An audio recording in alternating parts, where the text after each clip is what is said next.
Oke, baik teman-teman semuanya, selamat datang di channel SM Vintage. Jadi di video kali ini kita akan bahas aplikasi pinjaman online ilegal, ya. Namun pembahasan kita pada video kali ini bukan masalah pinjaman online ilegal yang mudah cair, yang bisa dicairkan.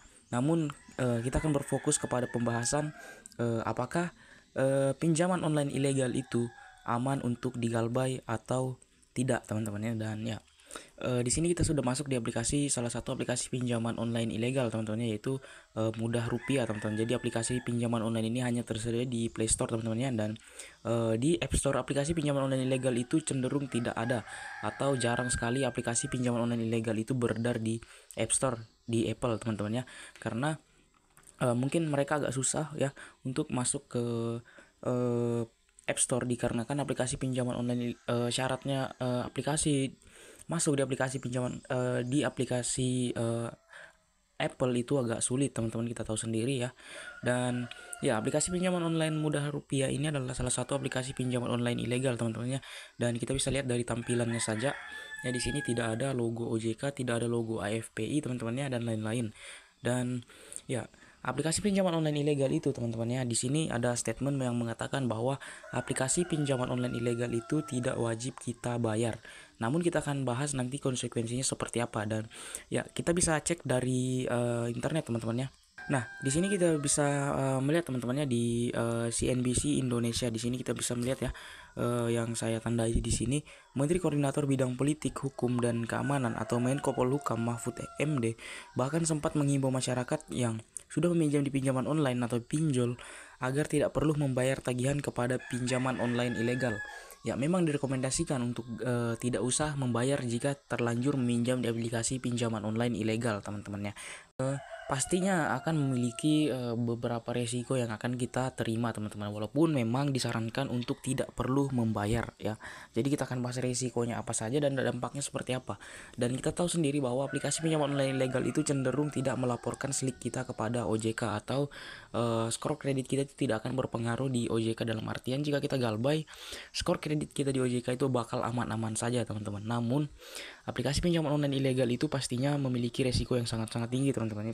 Salah satunya, kita tahu sendiri bahwa aplikasi pinjaman online ilegal itu meminta izin ke HP kita itu yang sangat banyak, teman-teman. Um, mulai dari data pribadi, ingin mengakses galeri, kontak darurat, pesan, log panggilan, dan lain-lain. Ingin juga mengakses penyimpanan.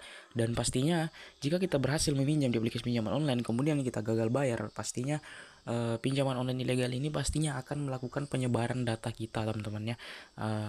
Dari kontak darurat yang mereka sedot dari HP kita, otomatis mereka akan menyebarkan dan mengintimidasi kita, teman-teman. Pastinya kita akan merasa malu, teman-teman, karena ada sebuah hutang yang di pinjaman online yang tidak kita bayarkan, dan data tersebut akan disebarkan kepada kontak kita, dan ya otomatis kita akan jadi pembicaraan orang, teman-teman ya. Pasti kita akan malu. Ya, itu adalah resiko yang sangat-sangat menonjol, teman-teman, pastinya ya. Dan belum lagi aplikasi pinjaman online ilegal ini bisa dibilang bunganya itu tidak ngotak, teman-teman, karena mereka ini tidak mengikuti aturan OJK.